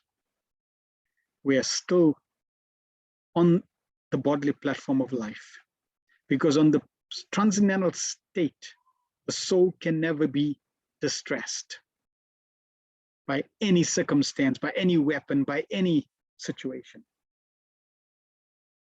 When Lord Vishnu in his incarnation appears before us, he seems to be like one of the conditioned souls, namely encaged, just to bewilder the asuras of the non-believers who are always alert to kill the Lord. Even from the very beginning of his appearance, Kamsa wanted to kill Krishna and Ravana wanted to kill Ram, because foolishly they were unaware of the fact that the Lord is never killed, for the spirit is never annihilated. Therefore, Bhishma Dev piercing the body of Lord Krishna is a sort of bewildering problem for the non-devotee atheists. But those who are devotees or liberated souls are not bewildered. Bhishma Dev appreciated the all-merciful attitude of the Lord because he did not leave Arjuna alone. Although he was disturbed by the sharpened arrows of Bhishma Dev, nor was he reluctant to come before Bhishma Dev's deathbed, even though he was ill-treated by him on the battlefield. Bhishma's repentance and the Lord's merciful attitude are both unique in this picture. So Bhishma Dev, in relation with Krishna, is offering his service. At the same time, he's lamenting and repenting. Krishna, who's receiving those arrows, is not holding any negative grudges. Oh, why are you shooting arrows at me? still he comes to see Bhishma Dev on his deathbed. This is loving reciprocation and very unique in this picture, as Prabhupada is saying. Shri Vishnu Chakravarti Thakur, a great acharya and devotee in humor of conjugal love with the Lord, remarks very saliently in this regard. He says that the wounds created on the body of the Lord by the sharpened arrows of Bhishma Dev were as pleasing to the Lord as the biting of a fiancé who bites the body of the Lord, directed by a strong desire of sex desire. Such biting by the opposite sex is never taken as a sign of enmity, even if there is a wound on the body. Therefore, the fighting as an exchange of transcendental pleasure between the Lord and his pure devotee, Shri Bhishma Dev, was not at all mundane. Besides that, since the Lord's body and the Lord are identical, there was no possibility of wounds in the absolute body. So Srila Vishnu Chakravarti Thakur is making the point that Bhishma Dev's shooting of arrows is like a love bite. And if somebody had to just bite you, it would be painful and you wouldn't be happy. In fact, you will retaliate. But if a lover bites, then as Vishnu Chakravarti Thakur is saying, that there is no retaliation. In fact, that's accepted. So Vishnu Chakravarti Thakur is saying, so in that sense, Bhishma Dev's shooting of arrows is like a love bite for Krishna.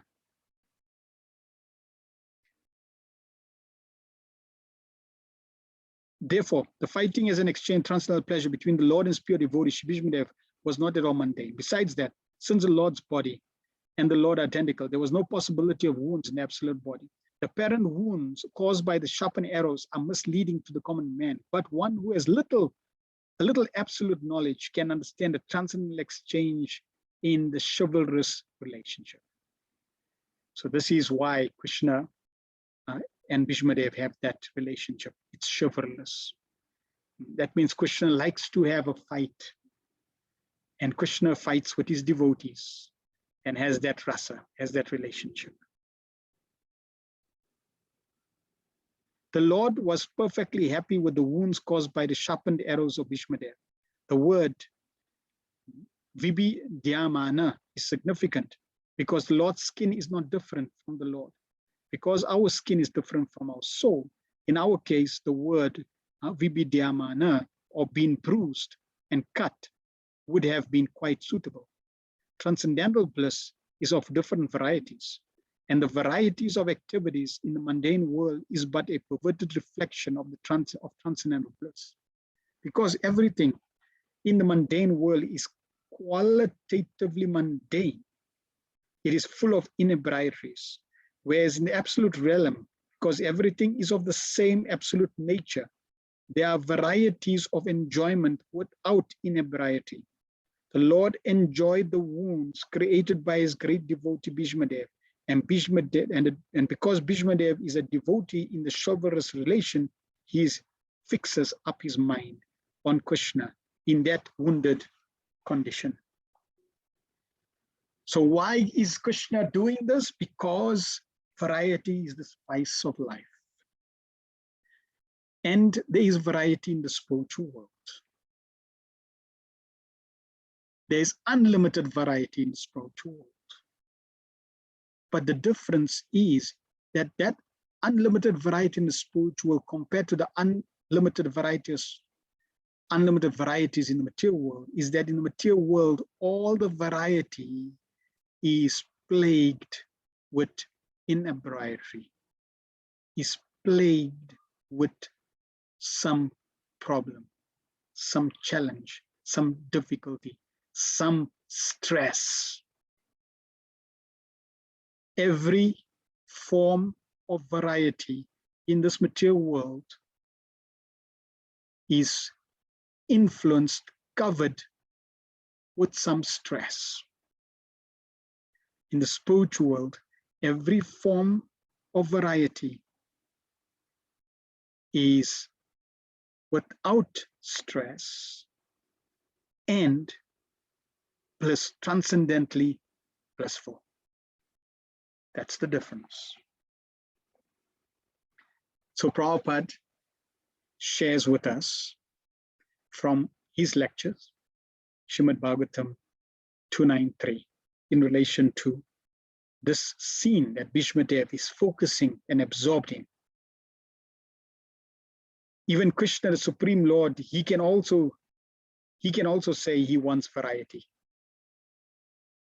Brahman does not mean no variety. Varieties, there is fighting. Just like Krishna was taking pleasure when his devotee Bhishma was piercing him with arrows, actually, he was taking pleasure. So Vishwanath Chakravarti Thakur has given this example, that this can be realized by this example, that when lover kisses the opposing lover, even sometimes kissing, there is blood come out. Still, it is pleasing. In that kissing process, even blood comes out. Still, it is pleasure. The lover does not complain. It is very suitable example given by Vishwanath Chakravarti Thakur. So when Krishna enjoys with his devotees, the fighting with piercing Krishna's body, that is being enjoyed by Krishna. I think I have explained this in Bhagavata. So impersonal, everyone, so impersonal, without any variety, nobody can love. No love. Even Krishna, the Supreme Lord, he can also say he wants variety. So this variety of forms, because they want variety of enjoyment, therefore they have got different forms of body according to the association. You have to know how Krishna will be pleased, then you are perfect. Krishna is not stereotyped, that he has to be served in this way only. No, Krishna can accept service in so many ways. There are Dwadasa Rasa, Akila Rasamritam Sindhu. Just like Krishna is enjoying, then Bhishmadev was piercing his body with arrows. He was enjoying. This is also Rasa. Bhishma purposefully, he knows Krishna is the Supreme Lord. Still, he's a devotee. He was giving him pleasure by throwing arrows at his body. So Krishna takes pleasure in that. Krishna does not take pleasure only when you throw rose flowers. He can take pleasure when you can pierce, if you are actually able to do that. So that is Krishna. So Anukulyana Krishna Anushilanam. You have to know how Krishna will be pleased. Then you are perfect. That you have to practice, first of all, in the Vidhi Marg, according to Shastra, according to the instruction of Guru. So we cannot just offer anything to Krishna. Well, if Krishna accepts arrows, he can accept anything. No. In the beginning stages, we have to follow the process of Vidhi Marg, following Shastra, following the spiritual master, following Srila Prabhupada. In this way, as we become purified of all our material desires, we become pure, we are able to see Krishna, we're able to and then engage in Krishna, serving Krishna according to Krishna's pleasure. Then we can be guided. And however Krishna wants us to engage and please him, then we will be able to render that service. 35. Sapadi Shakshi Vachon Nishamya Madhye Nija Parayor Balam Ratam Niveshyam Stitavati Parashainikau Yur Akshanam Ritavati Partha Sakyaratin Mamastu.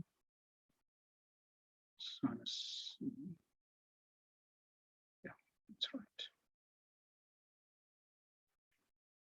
In obedience to the command of his friend, Lord Shri Krishna entered the arena of the battle of Kurukshetra between the soldiers of Arjuna and Duryodhana. And while there, he shortened the lifespan of the opposite party by his merciful glance. This was done simply by his looking at the enemy. Let my mind be fixed upon that Krishna. So again, we are getting the perspective of the battlefield of Kurukshetra from Bhishmadev's perspective. Arjuna cannot see Krishna's eyes. Bhishmadev can see Krishna's eyes. Bhishmadev can see this beautiful form or beautiful sight of Krishna as a charioteer of Arjuna. And Bismuth is glorifying the fact that Krishna glances over the army. And by his merciful glance, he shortened the lifespan. Why? As soon as Krishna came, his desire was to have this battlefield of Kurukshetra. And Krishna knows past, present, and future. And Krishna just glances and says, in 18 days, you're all going to be dead. Or less than 18 days. Some, each person left in one of those 18 days. So just by Krishna's glancing, he shortened their lifespan. Now, Prabhupada in the purport and expanding on the verse, on the statement that Bhishmadev said, he said, this is Krishna's merciful glance. Now, someone may say, gee, how could Krishna incite Arjuna to fight? I mean, how can he be God? Arjuna doesn't want to fight. And Krishna here is inciting Arjuna to fight. I mean, that cannot be God. No way. I mean, God wants war, wants violence. And how can he shorten all the warriors' lifespan? And Bhishmadev says, merciful glance. Doesn't make sense. So let's hear Srila Prabhupada's purport and see if it makes sense. In Bhagavad Gita 121-25, Arjuna ordered the infallible Lord, Shri Krishna, to place his chariot between the phalanx of the soldiers. He asked him to stay there until he had finished observing the enemies he had to face in the battle. When the Lord was so asked, he at once did so, just like an order carrier. And the Lord pointed out all the important men on the opposite side, saying, here is Bhishma, here is Drona, and so on. The Lord, being the supreme living being, is never the order supplier or the order carrier of anyone, whoever he may be, but out of his causeless mercy and affection for his devotees. Sometimes he carries out the order of the devotee, like an awaiting servant. By executing the order of a devotee, the Lord becomes pleased, as a father is pleased to carry out the order of his small child.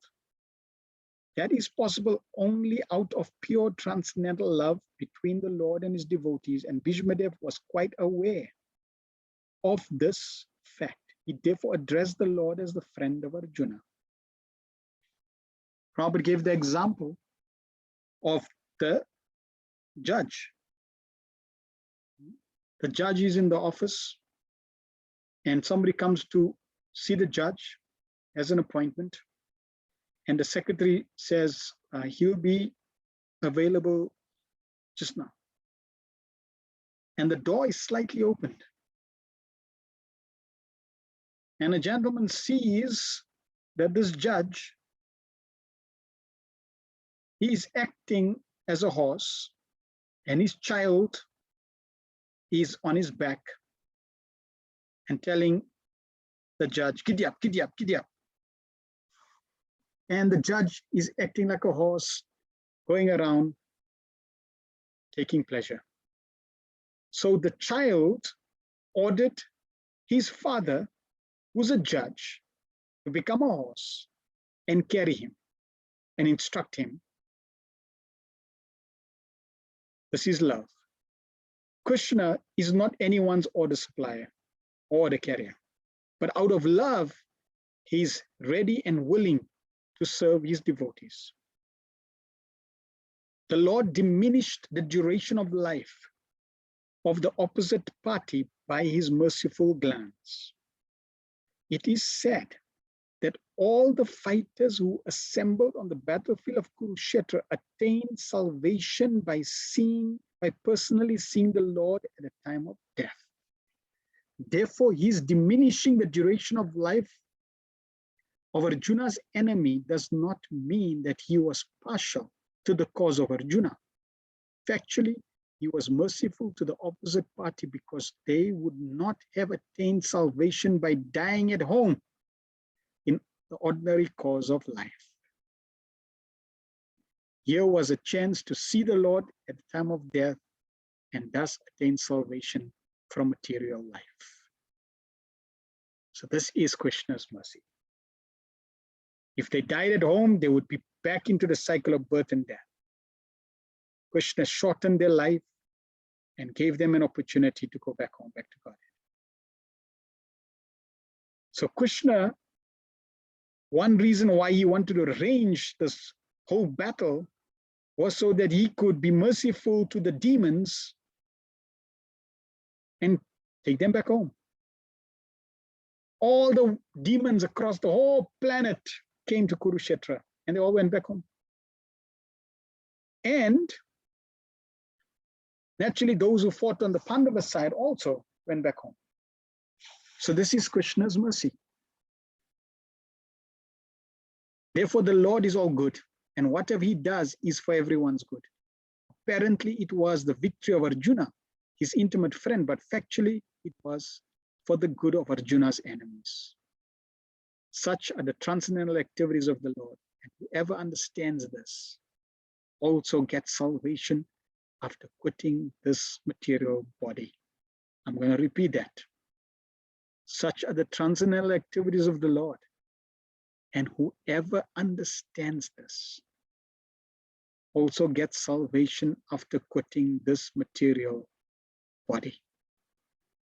The Lord does no wrong in any circumstance because he's absolute, all good at all times. If we simply understand how Krishna is all good, Krishna can never do anything inauspicious. Wherever there is Krishna, there is auspiciousness. Wherever there is Krishna's name, there is auspiciousness. Wherever there is Krishna's glories, there is auspiciousness. Wherever there is Krishna's devotees, there is auspiciousness. There is no evil in Krishna's actions, activities, thinking.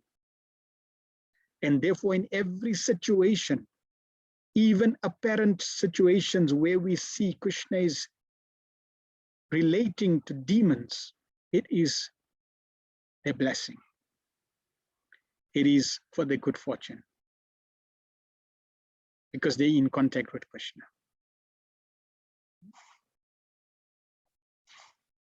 (36)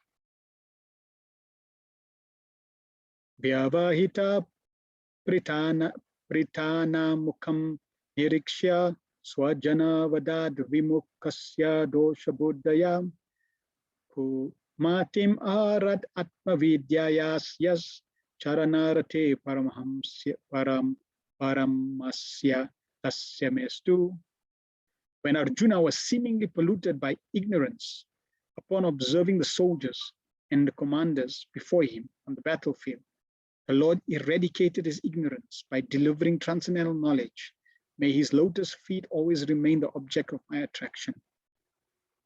So now his focus turns to Krishna speaking Bhagavad Gita. Again, we are seeing the battlefield from Bhishma's perspective. Arjuna was the object of Bhagavad Gita. So he could not see what was going on. He was put into difficulty by Krishna. But Bhishmadev is seeing this exchange. And it's giving him great, great pleasure that Krishna as a leader will not allow his friend to be distracted. Prabhupada in the purport makes some very important points. The kings and the commanders were to stand in front of the fighting soldiers. That was a system of actual fighting. The kings and the commanders were not so-called presidents or ministers of defense as they are today. They would not stay at home while the poor soldiers or missionaries were fighting face to face. This may be the regulation of modern democracy. But when actual monarchy was prevailing, the monarchs were not cowards elected without consideration of qualification, as it was evident from the battlefield of Kurukshetra. All the executive heads of both parties, like Drona, Bhishma, Arjuna, and Duryodhan, were not sleeping.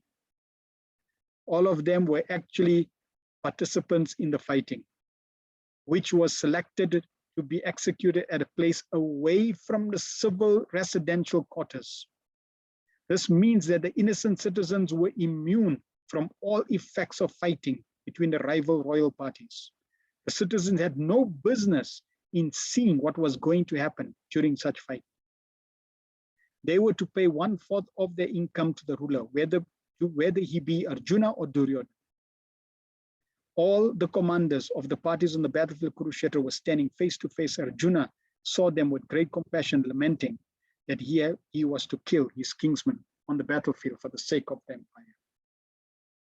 So Prabhupada makes a very, very pertinent, relevant point. We can see now, the war that is currently going on. So many innocent people are being affected. All because of political agenda. So if the leaders have an issue, then the leaders, they should go and fight it out, completely away from the innocent public. And then whoever wins, they take ownership, they take rule, look after they look after the citizens, and the citizens pay tax. So this is culture of war. This is the Vedic culture of war. And we see totally different from today's types of war, where innocent public, children, the elderly get affected. So therefore Prabhupada says, Kali Yuga civilization means no culture. There is no culture. It's uncultured civilization. Even the enemies had culture in Vedic system.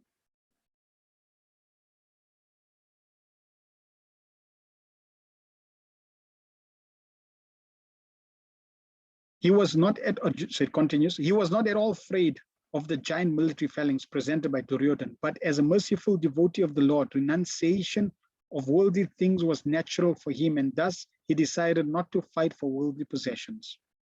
But this was due to a poor fund of knowledge, and therefore it is said here that his intelligence became polluted.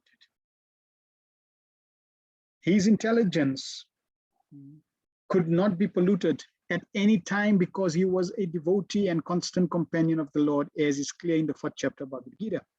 Apparently, Arjuna's intelligence became polluted because otherwise there would have not been a chance to deliver the teachings of Bhagavad Gita for the good of all populated conditions, all polluted conditioned souls engaged in material bondage by the conception of the false material body. So Krishna is placing again Arjuna in illusion so that Krishna can speak Bhagavad Gita for us, for those who are in material bondage. And what is that material bondage? It is the false conception that I am this material body. The Bhagavad Gita was delivered to the conditioned souls of the world to deliver them from the wrong conception of identifying the body with the soul, and to establish a soul's eternal relationship with the Supreme Lord. So very, very important why Bhagavad Gita was given to us. And the more we study, apply, and realize the Bhagavad Gita, we will achieve this state of self-realization, understanding our relation with Krishna and understanding we are different from this body.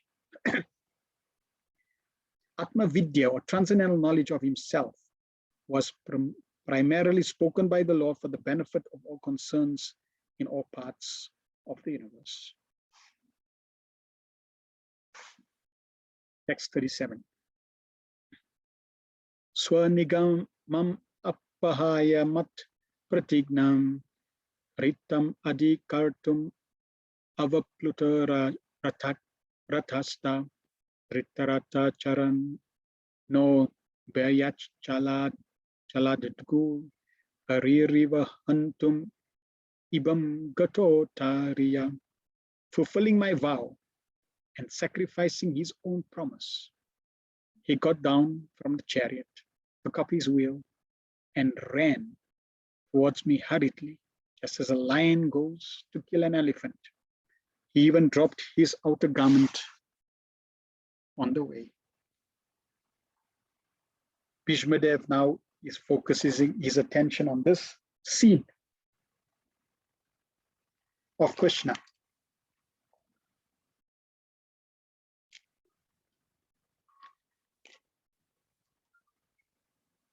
Protecting Arjuna, breaking his promise, but upholding Bhishma's promise. So here we're going to hear, firstly, this is Bhishmadev's meditation and the scene that he loves, and it's amplifying Krishna's love for his devotees. Prabhupada in the purport says, the battlefield of Kurukshetra was fought on the military principles, but at the same time in sporting spirit. Like a friend's fight with another friend, Duryodhana criticized Bhishmadev, alleging that he was reluctant to kill Arjuna because of paternal affection. A Kshatriya cannot tolerate insults on the principles of fighting. Bhishmadev therefore promised that the next day he would kill all 5 Pandavas with special weapons made for the purpose. Duryodhana was satisfied, and he kept the arrows with him to be delivered the next day during the fight. By tricks, Arjuna took the arrows from Duryodhana, and Bhishmadev could understand that this was the trick of Lord Krishna. So he took a vow that the next day Krishna would have to take up weapons himself, otherwise his friend Arjuna would die. In the next day's battlefield, Bhishmadev fought so violently that both Arjuna and Krishna were in trouble. Arjuna was almost defeated. The situation was so intense that he was about to be killed by Bhishmadev the very next moment. At that time, Lord Krishna wanted to please his devotee Bhishma, by keeping Bhishma's promise, which was more important than his own. Seemingly, he broke his own promise. He promised before the beginning of battle of Kurukshetra that he would remain without weapons and would not use his strength for either of the parties, but to protect Arjuna. He got down from the chariot, took up the wheel of the chariot, and hurriedly rushed at Bhishmadev in an angry mood, as a lion goes to kill an elephant. He dropped his covering cloth on the way, and out of great anger, he did not know that he had dropped it. Bhishmadev at once gave up his weapon and stood to be killed by Krishna, his beloved Lord.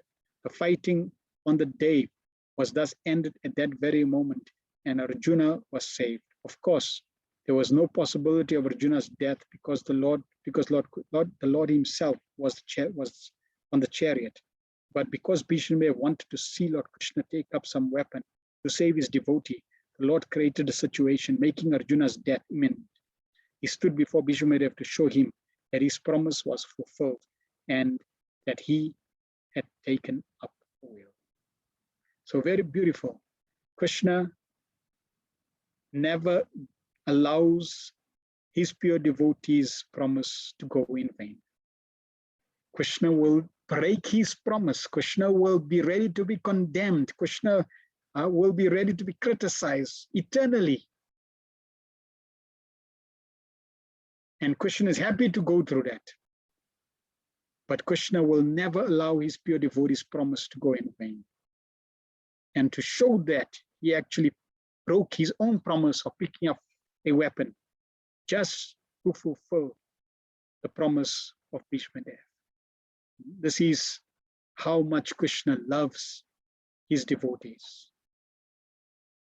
more dear than his own heart, his own life. So Prabhupada, in few lectures, shares with us this wonderful episode. Bhishma conquered over Krishna because he had to break his promise. So Bhishma wanted to conquer over Krishna. He promised. How to conquer? That you know the story. That when Duryodhana showed some reluctance, that my dear grandfather, you are not fighting with the Pandavas wholeheartedly because you have got affection for them. So you are on my side. You should fight wholeheartedly. Little criticisms. So in order to please Duryodhana, Bhishma promised that tomorrow I shall kill all five brothers. Is that all right? Yes, sir, do that. So they cannot be saved unless Krishna breaks his promise. Krishna said that. Both the parties were informed that it is a family fight. I cannot take part in family, but I can divide myself into my soldiers on one side and I on one side. But even if I'm in one side, I'll not fight. So this was his promise, that he would not fight in the battlefield of Kurukshetra. But Bhishma obliged him to fight, to break his promise in order to save Arjuna. Therefore, Bhishma conquered over Krishna. Because he had to break his promise. Arjuna was in such a precarious condition that unless Krishna would take up weapon to stop Bhishma, Bhishma was determined, all right, let me kill my grandson. So in battlefield, it was a great ocean of fighting, and Bhishma, Drona, Karna, they were compared with big sharks, crocodiles in the ocean. That was described by Parikshit Maharaj, that only for Krishna, my grandfather Arjuna was saved. Otherwise, it was impossible for my grandfather to conquer over the fight, to come out victorious. It is simply due to Krishna. Sometimes Krishna breaks his promise for the sake of a devotee.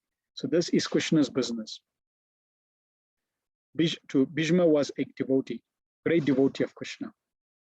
So he promised that either Krishna will break his promise, otherwise his friend will die. So he broke his promise. So sometimes Krishna breaks his own promise for the sake of a devotee. Nobody is expected to break his promise, but Krishna is so kind. For protection of his devotee, he can do anything. He can break his promise also. That is Krishna's position. So such Bhishma was so affectionate to Pandavas. So Krishna wanted. Bhishma was lying on the bed of arrows, preparing for his death. So Krishna wanted that these Pandavas should go to Bhishma and hear his instructions. So Krishna actually did not break his promise. He is a Jita.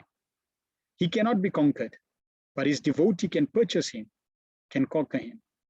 Just like you have seen the picture in our Back to Godhead about Bhishma, that it was just joking, that he knew that Arjuna cannot be killed because he is very dear friend of Krishna. So these people are requesting me to kill Arjuna. So I shall show my capacity of fighting. And actually Arjuna became perplexed. Bhishma wanted to see that Krishna shall have to break his promise for his devotee. I know I shall not. So Krishna actually did not break his promise. He did not accept any weapon, but he simply showed Bhishma that I have come to kill you with this wheel of chariot. His Sudarshan Chakra is different. These are the reciprocations. Krishna can do anything for his devotee. Personally, he may be very severe, but for his devotee, he can do anything. That means devotee can purchase by his devotion. So Prabhupada gives a different angle. No, Krishna didn't break his promise because he didn't pick up a weapon. He picked up a wheel. So this is how Krishna reciprocates so many wonderful ways. But superficially, he did not take his Sudarshan, he did not take his original task. He promised that he would not fight. But Bhishma promised that either he should fight or his friend would die.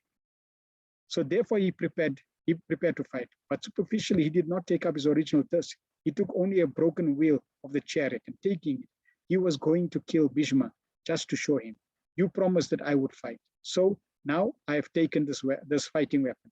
Now you can stop. Otherwise, you will be killed. So he stopped. He could understand. But while Krishna was coming to kill him with a broken piece of wheel, that was pleasing to him, Bhishma. At that time, Bhishma was piercing with sharp arrows the body of Krishna. So he was pleasing. He was feeling very pleasure by being pierced by the arrows of Bhishma. If Krishna wanted to kill Bhishma Dev, just by thinking he could kill Bhishma Dev. Just by thinking he could stop Bhishma Dev. He didn't need a chariot wheel. Krishna can do inconceivable things.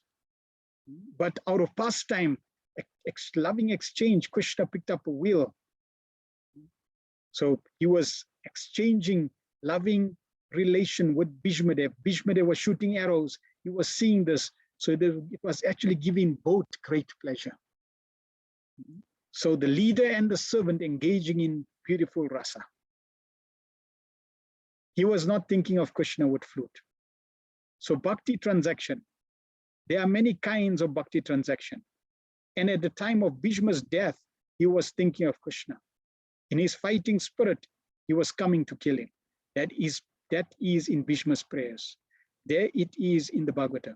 He was not thinking of Krishna with flute. He was thinking of Krishna with a broken chariot wheel and was coming to kill him. That form was very pleasing to him. So we can reciprocate all kinds of rasas, humus, because he is a reservoir of all rasa. So this is a rasa of chivalry, the fighting spirit. So everything is there. So Bhishma Dev is not thinking of Krishna in terms of offering fruit, flower, water, leaf. He's thinking of Krishna coming and attacking him. That's the relationship, that's the focus, that's his attention, that's his absorption, that's his meditation, that's his service. And that's the form of Krishna that he's thinking of. Bhishma praised Krishna for his glorious favoritism towards his devotee Arjuna. Krishna's favoritism towards his devotee was exhibited in his fight with Bhishma. When grandfather Bhishma was lying at the point of death on the bed of arrows, Krishna was present before him. And Bhishma was remembering how Krishna had been kind to him on the battlefield. Krishna had promised that in the battle of Kurukshetra, he would not even touch a weapon to help either side. He would remain neutral. Although Krishna was the charioteer of Arjuna's charioteer, he had promised that he would not help Arjuna by using any weapon. But one day, Bhishma, in order to nullify Krishna's promise, exhibited his fighting spirit so magnificently against Arjuna that Krishna was obliged to get down of his chariot. Taking up a broken wheel, he ran towards grandfather Bhishma as a lion ran towards an elephant to kill it. Grandfather Bhishma remembered the scene and later praised Krishna for his glorious favoritism towards his devotee Arjuna, even at the risk of breaking his own promise. Krishna's compassion was also exhibited when grandfather Bhishma was lying on the bed of arrows, which had been shot to his body. While lying in this position, Bhishma was very anxious to see Krishna, and thus Krishna appeared there. Upon seeing the pitiable condition of Bhishma, Krishna began speaking with tears in his eyes. Not only was he shedding tears, but he also forgot himself in his compassion. Therefore, instead of offering obeisance to Krishna directly, devotees offer obeisance to his compassionate nature. Actually, because Krishna is the Supreme Personality of Godhead, it is very difficult to approach him. But the devotees taking advantage of his compassionate nature, which is represented by Radhavani, always pray to Radhavani for Krishna's compassion. So a very interesting statement. Upon seeing the pitiable condition of Bhishma, Krishna began speaking with tears in his eyes. Not only was he shedding tears, but he also forgot himself in his compassion.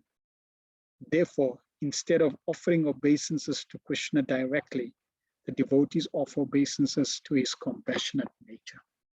And that compassionate nature, as Prabhupada is saying, is Radhavani. So when we see throughout these different purports and chapters, Krishna alone, Krishna is not alone. Krishna is very much there with Radhavani. And Radhavani is there in the form of compassion. Because that's Krishna's compassionate feminine counterpart is Radhavani. And that brings us to the end of these glorious initial prayers of Bhishma Dev, glorifying Krishna, revealing his heart in pure devotion. We have an opportunity of hearing, being there through sound vibration. Bhishma Dev revealing his glorious relationship with Krishna and offering these prayers at the final moments of his life, teaching us by example that when this time comes for us, we should remember to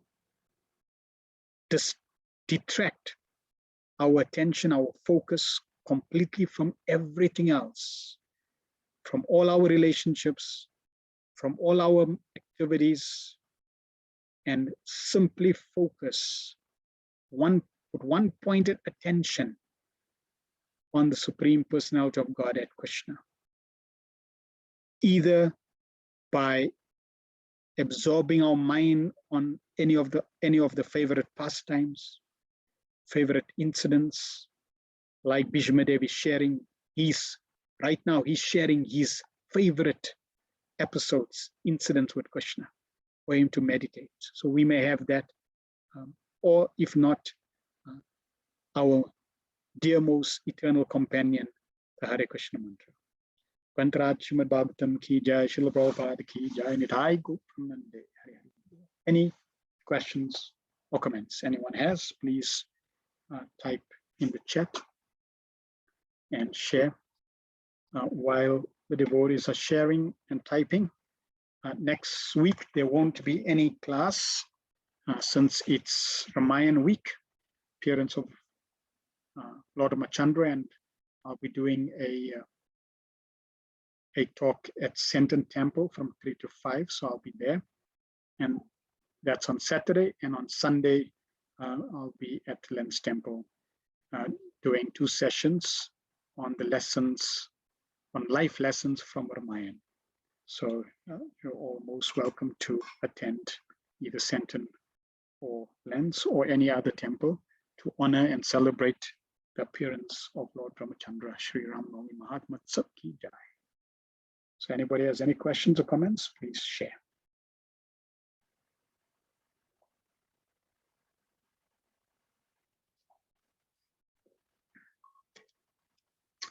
Amavati Vadika says, absolute beautiful class. Thank you very much. We are so grateful. So wonderful to hear from Bhishmadev's perspective. Amazing. Krishna is so kind. Prabhupada's purports are brilliant. Yes, Prabhupada's purports are brilliant. Prabhupada is a genius in many ways. His expertise in presenting, in revealing, in instructing, in sharing, it's just outstanding. Mother Lash, Hare Krishna, but thanks for the Krishna Katha. I now see the Bhagavad Gita from a very different perspective, which I never saw before. Thanks to Bhishmadev for sharing, and to you to explain it with Prabhupada's purports. Yes, many people, because in fact, it's interesting. Even Mahatma Gandhi, they say Mahatma, but not Mahatma, Mohandas K. Gandhi. He gave a commentary on Bhagavad Gita, and he says that he does not accept Krishna as a Supreme Personality of Godhead. Why? Because Krishna incited Arjuna to fight, and he fought for non-violence. So even such a great personality, even he could not appreciate Krishna inciting Arjuna to fight because of his stance of non-violence. And there are many like that. But we see Krishna is always making arrangements on helping souls. Shamananda Prabhu says, important to see how Bhishmadev was appreciating and enjoying the relationship between Krishna and Arjuna. Very instructive for us to also try to see the Lord and different devotees exchanging in different relationships that we may not be familiar with, but we can try to appreciate. Yes. And that's why we should be very, very careful of judging. We should not be the judge. Let Krishna be the judge between his servants and him. In fact, it's also explained that no one should even come between the disciple and the guru. It's their relationship. And whatever that relationship is, it's their relationship. You're not meant to interfere. So like that, we're not meant to interfere with Krishna and his servants. We should simply appreciate everyone's service, everyone's offering. And each one is on a different level of offering. Someone may be seeing, oh, how can Bismuth shoot arrows at Krishna? He's such a demon. And that may be destructive for their own spiritual life. So we don't know where individuals are in their service to Krishna. Therefore, all we can do is appreciate. And we see this very, very, very much in Srila Prabhupada's own character. Prabhupada was always appreciating everyone's service. Big, small, everyone's service, Prabhupada was appreciating. Even the services that were insignificant or services that were apparently not favorable, accepted, Prabhupada was appreciating the effort. I'll share 2 episodes. Prabhupada one time was walking with the temple presidents in Mayapur. And as Srila Prabhupada was walking and the temple presidents from all over the world were behind, each one was complaining to Srila Prabhupada about their temple and the devotees at the temple. That, oh, Prabhupada, this person, this person like this person like this person like that. And one by one was going. Prabhupada then stopped. Prabhupada took his cane. And from one side of the cane, Prabhupada moved his cane from one end to the other. And while moving his cane, he said, I have come simply to encourage. And he moved his cane back. You have come simply to discourage. I have come simply to encourage. You have come simply to discourage. I have come simply to encourage. You have come simply to discourage. And then Prabhupada continued walking. And as Prabhupada continued walking, everybody said, no, Prabhupada, actually, we have very good, nice devotees. Devotees are doing very nice service. And they changed their tune. So Prabhupada, by his example, showed that he came to encourage. And we see there are devotees and I give another example. So I think the devotee's name was Aditya. He was he was a congregation member and married. And the temple, Prabhupada was going to arrive the next day at the temple. And they didn't have a tulsi skirt for the temple tulsi plant. So the temple president asked if anybody in the congregation could, sew a tulsi skirt for tomorrow. And Aditya and his wife, they volunteered that, we can try. We're not good at sewing, but we can definitely try and do a skirt. So they spent the whole night trying to make a skirt for Tulsi Devi. The next morning, they came before Mangalarti. They offered to the temple president. Temple president looked at the skirt and said, what is this? This is not a skirt. And they started to cry. Anyway, there was no other option, or no other alternative. So the temple president put the skirt around Tulsi Devi. And Tulsi Devi had the skirt. The husband and wife couple were crying because they tried their best to please the temple president and couldn't please the temple president. He wasn't happy with the skirt, so they were lamenting and crying that they really displeased him. And Prabhupada came down. When Prabhupada came down, the first thing he saw was the Tulsi skirt. And Prabhupada said, oh, such a wonderful Tulsi skirt. And these devotees, they began to cry the second time. And they said, the second time they cried because they could understand how Prabhupada appreciated the effort. Prabhupada could see beyond the externals of good or bad. And he could see the effort that they put in. So Prabhupada appreciated. So even if the externals may not be favorable, may not be what we want, we don't know the intention and the heart in which that service was offered, which is really what Krishna accepts. Krishna does not necessarily accept your outcome. He accepts the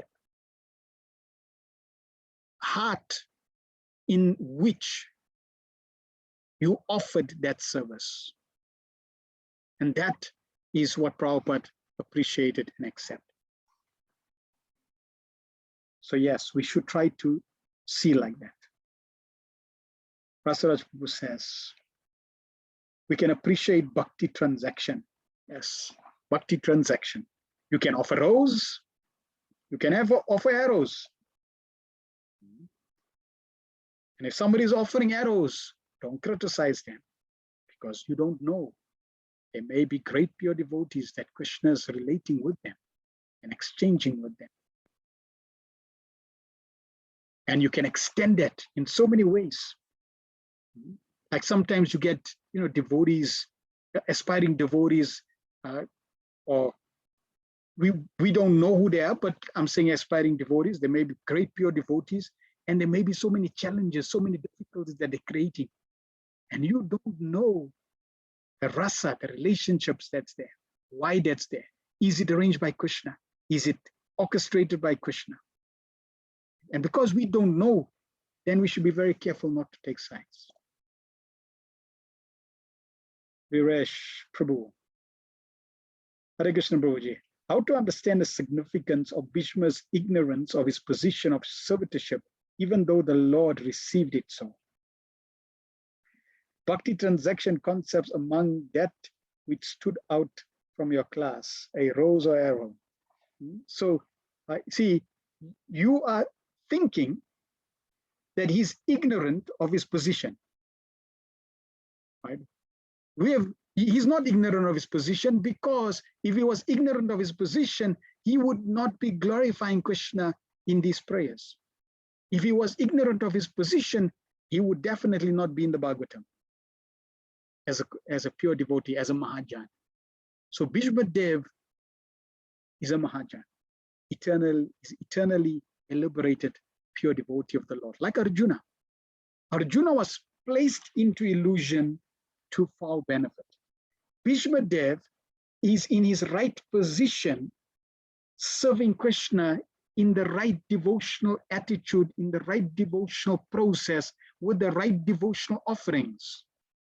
Loving transaction, bhakti transaction. Yes, it's not in the right frequency to yours, but he is perfectly situated. He's not ignorant of his position. If he was on the side of the Pandavas, then you can say he's ignorant of his position. He's on the right side. So your perspective is not correct. Bhishma's perspective is perfect. Therefore, Krishna is accepting that loving exchange, that bhakti transaction. And Vishnu Chakravarti Thakur is saying that this is a ras, this is a chivalrous ras. Krishna loves when Jai and Vijay takes a club and hits him. Right? Now imagine if Krishna had to give you a club and say, okay, hit me. Now you take the club and like you go slowly and like just touch Krishna's body, like, so that it's just like little touch, no pain. That's how you're going to fight. But Jai and Vijay, as Hiranyaksha, Hiranyaka, they took their full might and they hit Krishna. Krishna loved that. Bhishma Dev didn't say, no, just shoot the arrows. It's like this falls, in front of Krishna's lotus feet. No, he was full might. So he was perfectly in devotional service. And that's why Krishna is making this, revealing this chapter to reveal that there are different rasas, different mellows. And Krishna is exchanging different mellows with different devotees. And Bhishmadev is being glorified like that. Jagannath Priya Prabhu, Hare Krishna Prabhu, thank you for today's most transcendent class and your presentation of Bhishmadev's relationship. Thank you very much for all your appreciation All credits go to Srila Prabhupada's amazing efforts in presenting Bhagavatam to us so that we can spend this time and go through these wonderful purports and beautiful pastime of Bhishmadev. We will meet again week after next, if it's, I think it's the Easter weekend. So then we will continue. Kantaraj Srimad Bhagavatam ki jai, Srila Prabhupada ki jai. If there's any changes in our schedule, we will keep the communication. We'll send a communication either on the WhatsApp or on Telegram. Thank you. Srila Prabhupada ki jai. Kantaraj Srimad Bhagavatam ki jai. Nitai go Pramanande. Hari Hari Bo.